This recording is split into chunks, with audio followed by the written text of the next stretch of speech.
Hi there YouTube, this is Daniel back again with another YouTube video. This time I am going to show you some things I picked up at the local comics festival here in Stockholm. It's called Stockholm International Comics Festival 2017. Last year I went there and that year they had invited Jeff Lemire to show up and have a panel and sign some books and stuff like that. And this year they invited Ben Stenbeck with Peter Bergting as well to have a panel. And if you don't know who Ben Stenbeck is, he is an artist involved with Baltimore and recently BPRD and I think Lobster Johnson as well. And Peter Bergting took over Baltimore when Ben Stenbeck finished his arc, his last arc at Baltimore, or with Baltimore.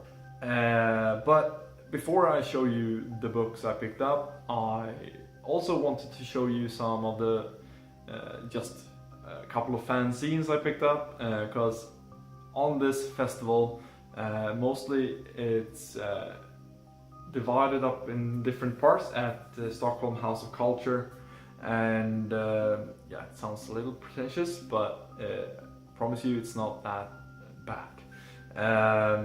It's divided in different areas in this building, and at one area there are a lot of Swedish publishers and the creators involved with their projects at different booths, so you have the chance to meet some of these people and buy books and stuff like that, get them signed, which is always nice. And then you have this huge giant artist alley type deal, a market basically, where aspiring artists and aspiring writers try to get attention for their work. And a way to do that is to create fanzines basically. And I picked up just a couple that I found funny, and it's kind of Darth Vader, the Far Darkside issue 1, 2 and 3, and these aren't regular type comics. They are basically just one panel images with word balloons that kind of makes them funny basically. And they aren't really sequential in a way, other way than it's the same type of art style as on the front page here, and it's all done with humor. You can always look up the Far Darkside at Facebook or Twitter and stuff like that if you want to see this digitally, and it's all in English, so I figured why not support him. He does this as a type of exercise for mindfulness before work basically. I also picked up a free book. It's from a Swedish comic school basically, Kvarnby Serious Gula. I think it's in Malmö, and this is an anthology with books or comic strips or short stories made by the students at this school. It can be humor, satire, horror, some stuff like that, and it's all in black and white in this manga style book. Here's some examples of the artwork or different type stories. Another example. Yet another example. So this is a book they print each year with each year's students contributing to this. And then I picked up Love is Love, which I've meant to pick up for a while now, but never found it. And luckily I did here. It's another anthology. Most of you know what this is. So yeah, it's gonna be interesting to read this. It's for a good cause as well, and it's gonna be interesting to see some artists I might not have seen before. So if I like that type of art style, I might have to look up their work and what they have been involved with before this. Here's just an example of what type of art you might find in this book. And then I picked up a couple of books that Ben Stenbeck had been involved with. The first one of those are Witchfinder. It's volume 1 and In the Service of Angels it's called. And it's a collaboration with Mike Mignola. And the artwork is kind of reminiscent of Mike's style, at least with the monster designs. And it's set in this Victorian era, and the art really fits that type storytelling, I think.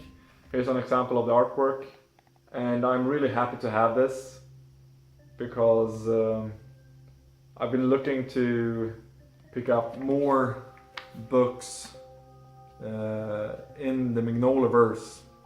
And here's an example of the monster designs I meant.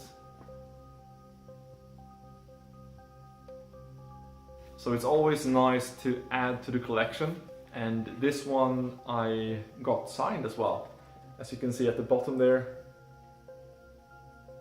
And then I also picked up another book where Ben Stenbeck had collaborated with Mike Mignola, and it's Baltimore Volume 1, The Plague Ships, with a Mignola cover of course. And yeah, it really sounded really cool with this vampire hunter basically, or monster hunter, and I think it's set between World War I and II, or maybe after World War II, I'm not sure.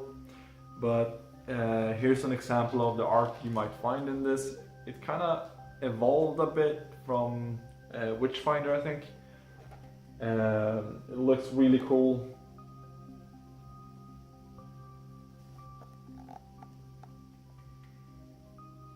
And this one I had him sign for me as well.